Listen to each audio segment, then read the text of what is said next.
Presidenta. Muchas gracias, doctora Silvia Loli, viceministra de la Mujer. Aprovechamos nosotros su presencia para hacer extensiva la invitación a la ministra a la próxima sesión. Sí, el día de hoy sabemos que tienen Consejo de Ministros y deben atender dicha reunión.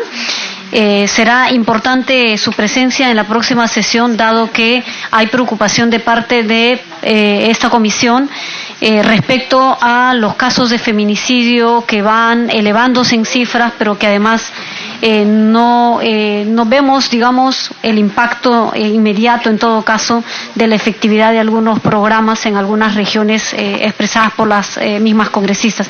Damos la palabra a la congresista Gladys Andrade, que había pedido, sí, brevemente la congresista va a atender la invitación y seguido vamos a brindar la palabra. Sí, seguimos. Bien, congresista. Entonces, con su venia vamos a culminar con las opiniones de parte de, en este caso, el presidente de la Comisión de Trabajo del Colegio de Abogados de Lima, el doctor Oxal Ábalos Lara. Tiene usted la palabra y gracias por su asistencia a esta sesión. Muchas gracias, presidente. Gracias a todos los presentes por permitirme participar y a través del Colegio de Abogados expresar la posición que se tiene sobre el particular. Bien, en primer lugar quiero decirles que hemos podido revisar todos los proyectos de ley que han sido puestos en nuestro conocimiento y hemos podido realizar un análisis técnico, jurídico de todos ellos. Y bueno, no puedo dejar de empezar esto señalando que en realidad sí es prioritaria la atención de esta situación, no solo por la aplicación del convenio 189 de la OIT, que es de obligatorio cumplimiento, no por el compromiso del Estado peruano necesariamente, sino también porque la Constitución, a través de la cuarta disposición complementaria y final, obliga a que todos los derechos laborales serán interpretados de acuerdo a los tratados internacionales, entre ellos el convenio 189 de la OIT. Y además también porque creo que es una realidad que no podemos desconocer y es urgente pues atenderla, como lo ha mencionado también la viceministra con mucha claridad. Ahora, partiendo de esta base, creo que es importante asimismo partir y señalar que el régimen laboral de la actividad privada es el que corresponde aplicar a los trabajadores del hogar y en consecuencia abundar, y digo eso porque muchos de estos proyectos abundan en disposiciones que creo estarían de más porque ya la normativa general los establece.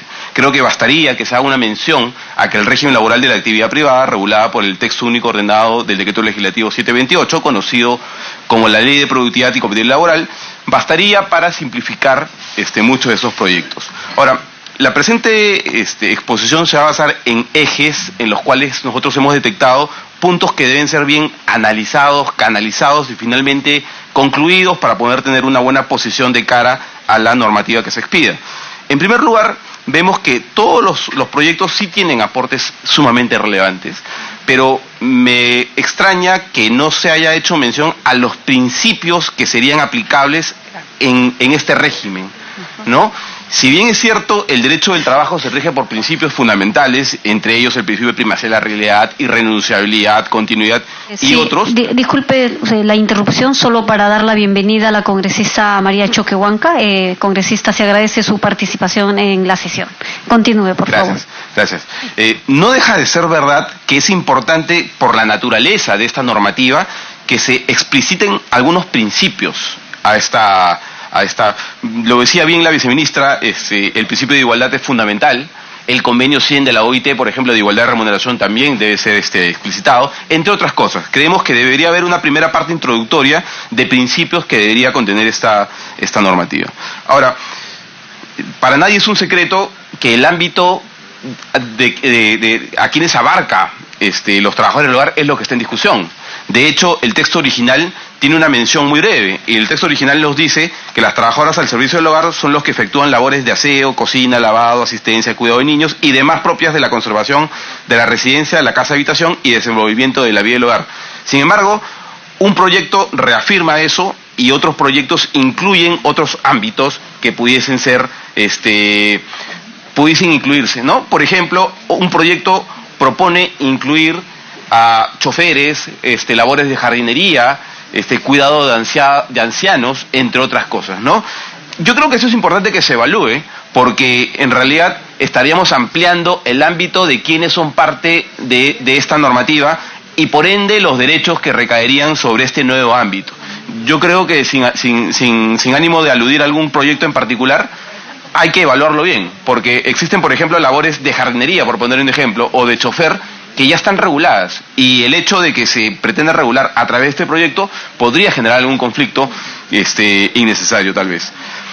Sí me parece importante que se establezca la obligatoriedad de que el contrato sea por escrito.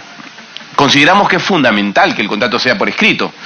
Al día de hoy el contrato puede ser verbal, y entonces nos preguntamos, ¿y dónde está la prueba? Entonces, ¿desde cuándo inició un vínculo laboral y cuáles fueron las condiciones? Cabe la posibilidad de que un empleador, ante un reclamo judicial, diga, no, yo pacté con el trabajador pagarle el mínimo, y cuando en realidad quedaron en una suma mayor, y entonces los derechos se ven afectados. Creo que es importante que la materialización del acuerdo conste en un contrato por escrito, y eso sí saludo que todos los proyectos tengan esta disposición. Me parece clave y fundamental.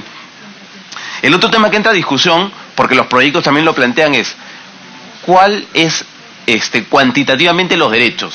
¿100% o 50%? Al día de hoy, la ley de trabajadores del hogar, la 27892, establece que son aproximadamente el 50%, ¿no? Media gratificación, media CTS. Yo considero particularmente que sí hay una justificación para el tratamiento legal, y es que los empleadores no son unidades productivas, no son empresas. Son personas naturales, son familias, algunos con mayores y otros recursos. Entonces yo no le puedo exigir el mismo cumplimiento. Eso hay que analizarlo con mayor detalle. Sí hay propuestas que dicen 30 días, 15 días, pero en realidad no hay un fundamento del por qué. Yo me animaría como propuesta y deslizaría tal vez el analizar el patrimonio de las familias, tal vez, para ver en qué casos se paga más y en qué casos se paga menos. Recuerden que el principio de igualdad supone tratar igual a los iguales y desigual a los desiguales. Si hay personas que ganan más y otras que ganan menos, no puedo tratarlos igual e imponerles que paguen iguales derechos cuando la condición económica es diferente. Eso hay que revisarlo, creo que bien. También consideramos que es importante el tema del despido. El despido es fundamental. Sí está claro que acá hay una relación de confianza. La persona que labora en el hogar es de confianza. Eso es indudable. Y el régimen jurídico de los trabajadores de confianza a la fecha implica que no hay derecho a la reposición. Y eso está claro. Yo no podría reponer en el empleo, luego de un proceso judicial, a una persona que tiene confianza. Por muchas razones. Pero eso no significa que no tenga protección contra el despido. Está clarísimo que se la tiene que tener, ¿no? Y en este caso la ley ha previsto 15 días, un proyecto propone incluso hasta 30 y un preaviso de 15 y 30. Yo les pongo una situación que creo que de repente nos puede hacer reflexionar. Yo me entero que una trabajadora está gestando y acogiéndome a la ley le pago los 15 días, porque la ley me lo permite. Y entonces, ¿qué genera eso? Es una dicotomía, porque por un lado yo cumplo la ley y estoy bajo el marco legal, pero por otro lado estoy cometiendo un acto manifiestamente discriminatorio.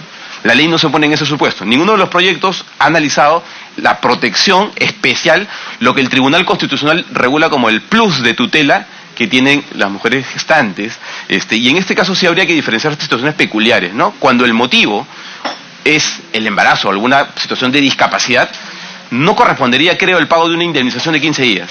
Creo que correspondería una indemnización mayor.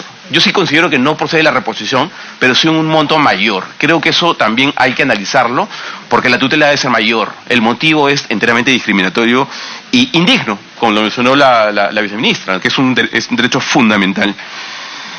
El tema de la remuneración, también.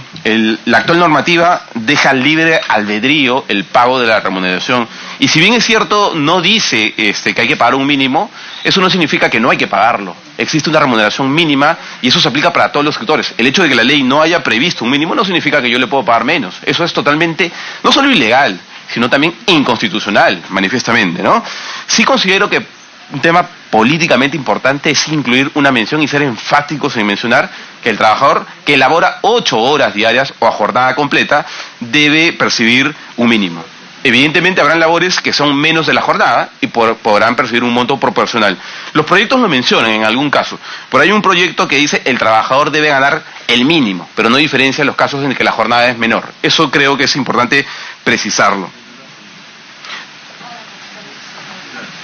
Sí. También el tema migratorio. La realidad nos demuestra que hay muchísimos trabajadores, no son peruanos, que se están incorporando al mercado laboral peruano. Y habría que ver no solo la parte laboral, sino también la parte administrativa. ¿Cuál es el tratamiento de ellos? Mucho se discute, no es materia del derecho a hacerlo, pero si le quitan el empleo o no a los peruanos. Yo creo que eso no voy a ponerlo en discusión, pero creo que la regulación debe ser igual para todos. La igualdad de oportunidades está reglamentada. El tema colectivo es importante. Los trabajadores normalmente en los centros de trabajo, que son los hogares, no tienen más de 20 trabajadores. La Ley de Relaciones Colectivas de Trabajo establece que para conformar un sindicato se requiere 20 trabajadores como mínimo. Y el modelo colectivo de derechos, el modelo sindical, te establece que en cada centro de trabajo. Por lo tanto, si yo tengo yo soy un trabajador que laboro en una casa, pues no podré conformar un sindicato porque no voy a llegar a 20. Eso es imposible, ¿no? Sin embargo, lo que debería clarificarse, creo sí, es la posibilidad de afiliarse a una federación, a un órgano de grado superior. Eso creo que es importante, como ocurre a la fecha, ¿no? Pero no hay una normativa que lo regule expresamente. El tema procesal, y es mi especialidad en realidad, ¿no? En el tema procesal sí escuché alguna mención importante sobre esto, ¿no? Yo creo que la nueva Ley Procesal del Trabajo establece ya al día de hoy la salida. Establece que en el caso de las personas que perciban un monto menor a 7 URPs, pueden acudir al juzgado sin necesidad de abogado y presentar una demanda. Sin embargo, el Poder Judicial no colabora. O sea, ¿cómo una persona va a presentar una demanda sin abogado que lo puede hacer si no sabe cómo hacerlo? ¿No es cierto? Tenemos a la Autoridad Administrativa de Trabajo, concretamente el Ministerio de Trabajo, que tiene unas oficinas que brinda la asesoría legal gratuita, el patrocinio gratuito, pero las personas se demoran horas, por no decir días, para conseguir que no solo las liquiden, que les informen sobre sus derechos, sino también. Creo que tal vez lo que debería hacerse es reforzar o fortalecer ese apoyo del Ministerio de Trabajo. Un tema que me preocupa también es el tema de las horas extras. Nadie duda que el trabajador que presta servicio más allá de la jornada tiene derecho al pago de horas extras. La pregunta es cómo lo controlamos en un centro de trabajo que es el hogar. O sea, estamos obligando a que en cada casa haya un registro de entrada y salida, un registro de donde marco el refrigerio. Eso es imposible, es inviable. Y nuevamente se presenta el problema de que yo no puedo generarle costos como si fuese una empresa a una familia. No puedo, una empresa tiene un contador, tiene un abogado, tiene un administrador, un gerente. En mi casa está mi mamá, y está mi hermana, mi papá, y probablemente ellos nos tengan. Hay que ver cómo se fiscaliza. Definitivamente debe fiscalizarse. El tema es cómo, ¿no es cierto? Y yo creo que acá juega un rol importante la SUNAFIL y el Ministerio de Trabajo, ¿no? ¿Por qué? Tal vez yo no puedo establecer los mecanismos para fiscalizar como empleador ni como trabajador, pero el Estado sí. El Estado puede efectuar fiscalizaciones. De hecho, una de las críticas, y yo sé que no corresponde, pero quiero hacerlo porque coincide con el tema, es que la fiscalización de la SUNAFIL, por ejemplo, al día de hoy está orientada a las grandes empresas. Pero las grandes empresas son las que cumplen los derechos, ¿no? O sea, podrán tener algunas infracciones, es verdad, pero la realidad es que hay sitios de flagrante informalidad. Pueden ver los mercados en todos los distritos, Gamarra y otros, pero debería orientarse la fiscalización a donde realmente se necesita, entre otras cosas. Finalmente, lo que quería decir es que sí rescatamos de todos los proyectos aportes importantes, y creo que lo más importante va a ser definir si algunos proyectos se aprueban con la elevación de los derechos a 30 días, a una gratificación completa, a una CTS completa, entre otras cosas. Eso sí ya va a ser un tema mucho más complicado, ¿no? Porque recuerden que si eso ocurre, los que venían percibiendo X van a percibir X más la diferencia, ¿no es cierto? Entonces se arrastra un pasivo, hay que analizarlo bien. Me olvidaba de un tema fundamental. Sí lo han mencionado algunos proyectos, de hecho el proyecto del congresista Lescano lo menciona y lo desarrolla bien, es el tema de que las empresas no pueden contratar este régimen. Eso está clarísimo. Los únicos que pueden contratar este régimen son aquellos sujetos no lucrativos, porque quienes lucran, evidentemente, pues van a utilizar esta norma para beneficiarse indebidamente. Y finalmente, dos temas, ¿no? La Ley de Seguridad y Salud en el Trabajo.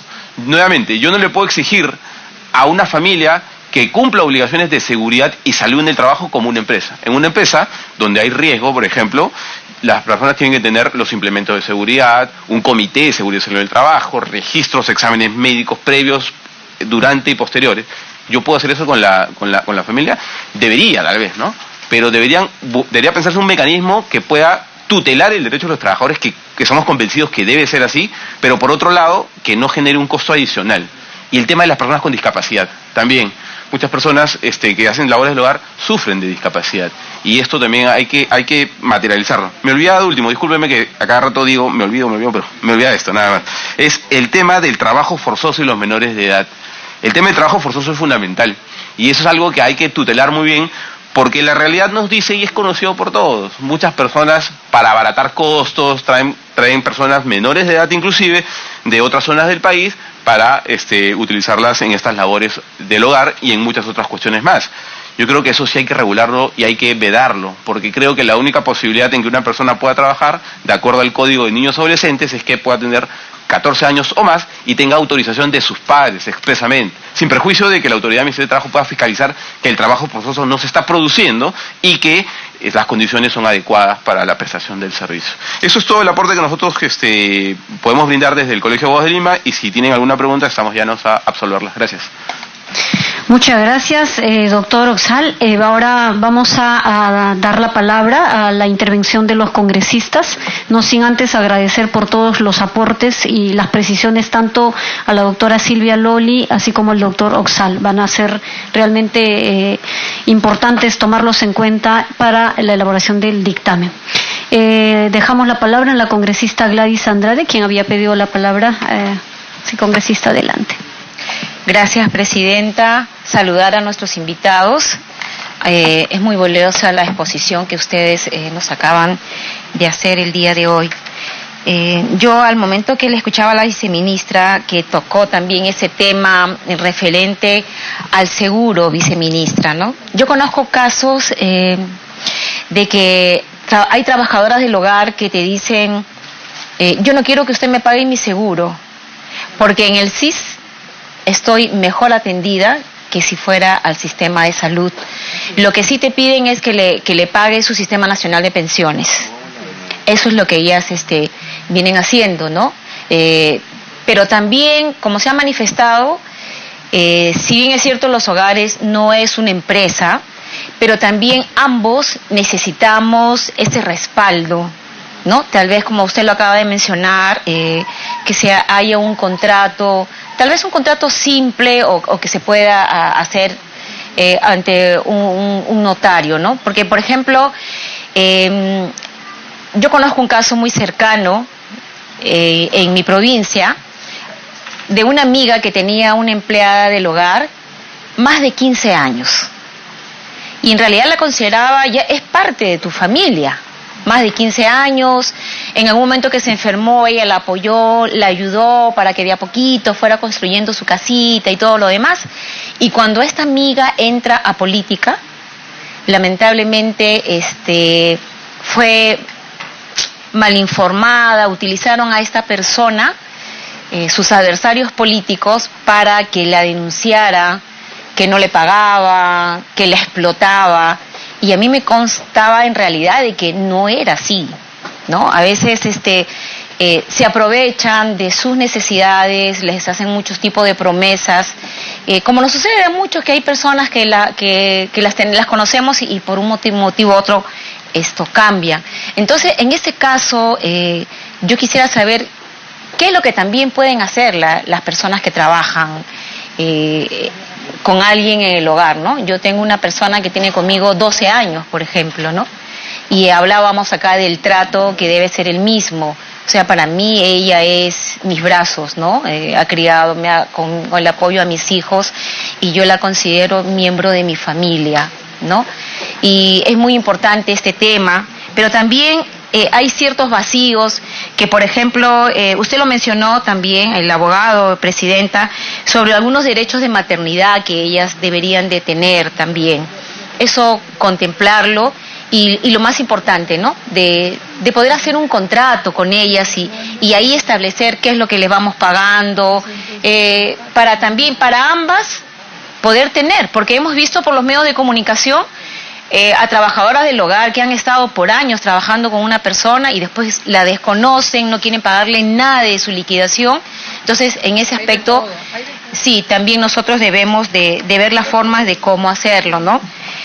Yo quería preguntarle a la viceministra si ustedes manejan cifras de los casos de trabajadoras del hogar adolescentes, ¿no? Y respetando la primera disposición final complementaria de la ley 27.986.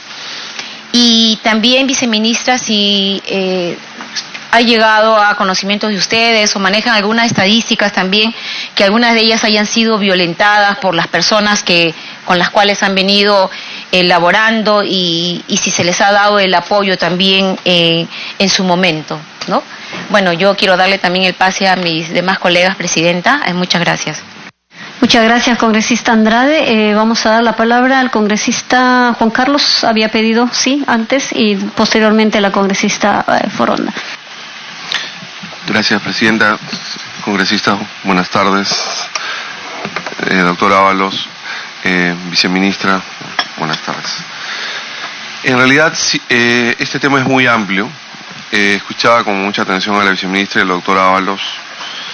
A ver, cada uno ve la situación desde su orilla, ¿no? Creo que nadie de los legisladores podría decir que las personas que ayudan, colaboran, que como decía muy bien Gladys, muchas forman parte de nuestra familia. En mi caso, 2 personas que criaron a mis hijos forman parte de nuestra familia. Lo comento para enriquecer el debate, no por hacer un tema personal. Hasta ahora la que fue nana, le decíamos, de mi hijita nos sigue llamando. Es más, nosotros fuimos su padrino de matrimonio y forma parte de nuestra familia. Estas personas quedan siempre en recuerdo porque formaron las cositas. Mi hijita todavía come un poco tosca porque la crió y nosotros cuando la miramos come como la nana que la crió, no escarbando el pollo. Cuando lo escarba así deja todo porque así comía nuestra chica. Son cosas que quedan en nuestro corazón. Pero después hemos ido creciendo, tanto las personas en nuestra formación madurando, y vimos, vuelvo a citar a Gladys, gratitudes e ingratitudes también, ¿no? Muchos, al tener conocimiento de esas personas, también quieren manipular la información, y eso no distorsiona para nada el propósito de la ley. Pero si hay algo que hay que tomar en cuenta, es que reciben 3 alimentaciones. No digo que no les demos de comer, no, simplemente que hay que considerar esas cosas. Hay algo que se expuso también, el tema de que no todos tienen los mismos ingresos. Muchos hacen un gran esfuerzo, porque acuérdense que ahora que la mamá también trabaja, y entonces deja el cuidado de sus tesoros a una persona que la cuida, porque tiene que salir a trabajar y hace un gran esfuerzo. Ahora, entiendo que hay que pagar seguro, que hay que darle gratificaciones, que hay que darle... Entonces, eso es un doble gasto, porque la persona que cuando se le da las vacaciones hay que tomar a otra persona, o fastidiar a un familiar para que venga a reemplazar a la persona que cuida a nuestro hijo o trabaja en la casa. Esas cosas que son difíciles de individualizar también forman parte de los costos de la unidad familiar. Porque así como también hay que darle derechos que no los tiene actualmente, o que los tiene parcialmente una persona que nos ayuda en el hogar, también a nosotros no nos aumentan el sueldo por inflación, ni todos los meses nos aumentan, no. Tenemos un sueldo fijo y de eso todo. Entonces hay que hacer un balance también. Creo, sí soy de las personas que piensa que hay que proteger a estas personas, pero manteniendo también, digamos, la protección a la unidad familiar, las realidades de cada uno que son diferentes. Hay mucha gente que tiene muchísimo dinero y hay una junta que nos rompemos el alma para poder tener una persona en casa. La pregunta que quiero hacer es, ¿cómo vamos a hacer en estas desinformaciones que hay en cuanto a las gratificaciones, en cuanto a la seguridad social, en cuanto a los días, los feriados laborables o no? Porque ahí sigue habiendo desinformación hasta el día de hoy. ¿Qué feriados le toca y qué feriados no le toca? Porque creo que no son todos los feriados. Y algunos dicen, no, es feriado y me toca. O sea, imagínense, creo que en 2017 hubieron como 14 feriados, imagínense.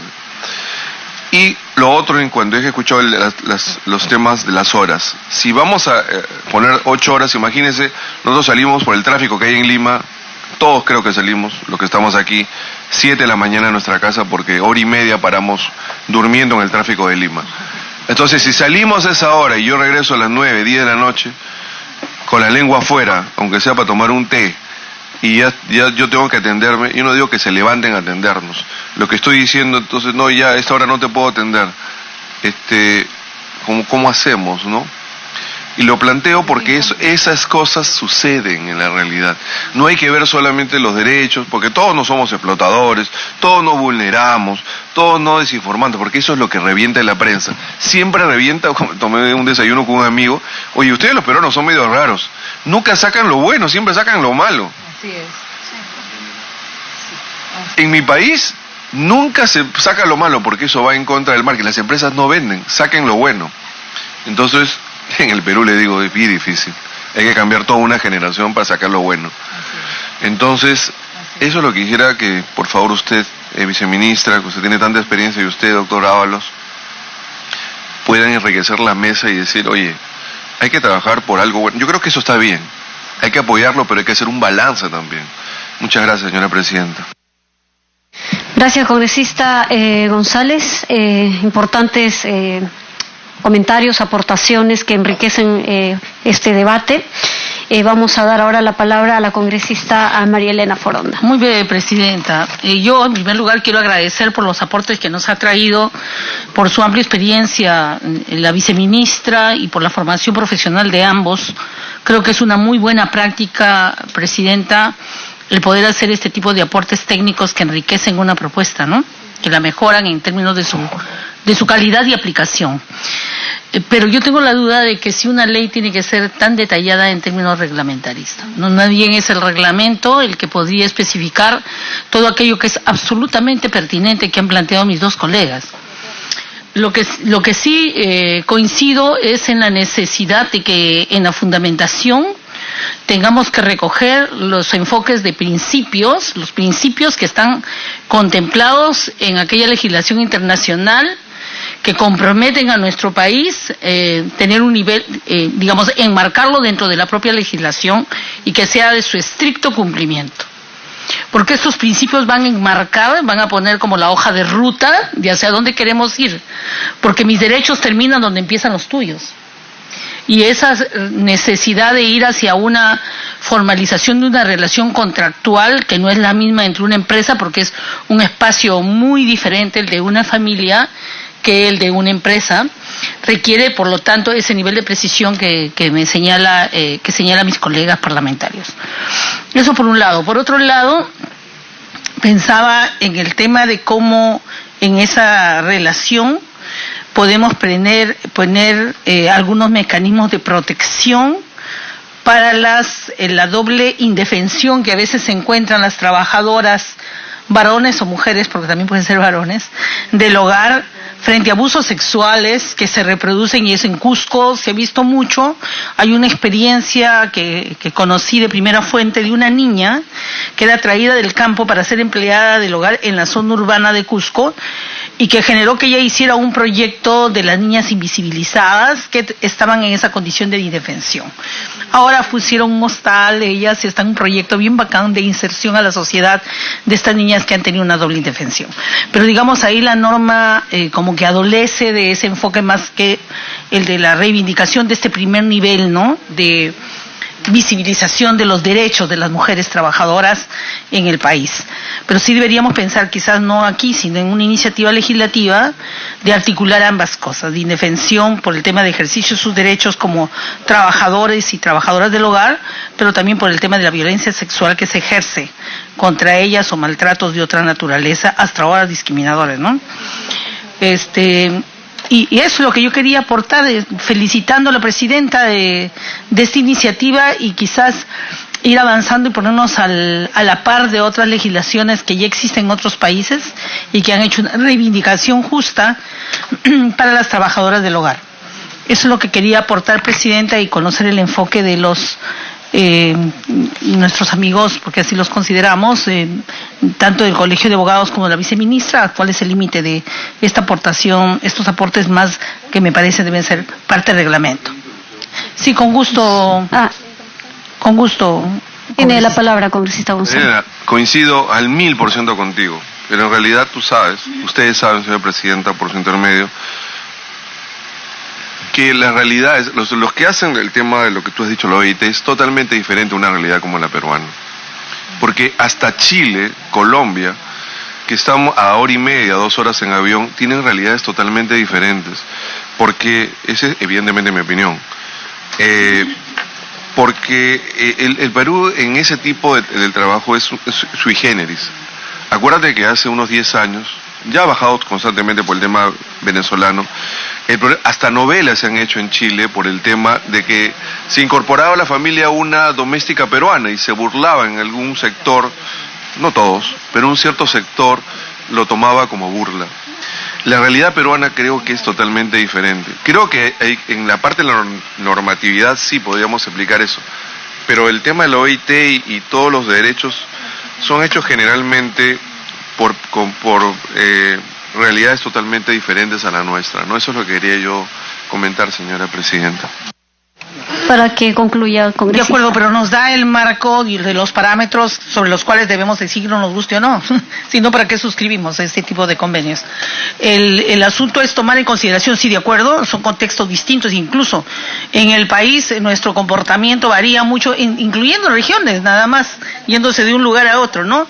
Pero aquí se cruza otro elemento que tiene que ver desde el tema de interculturalidad, discriminación. Es un tema bien complejo, por eso señalo que debería ir rescatado en los principios, articulado a temas declarativos de derechos humanos, en donde estas personas son visibilizadas con igual derecho que cualquiera de nosotros, ¿no? Eso es por ahí va más, pero de acuerdo, Juan Carlos.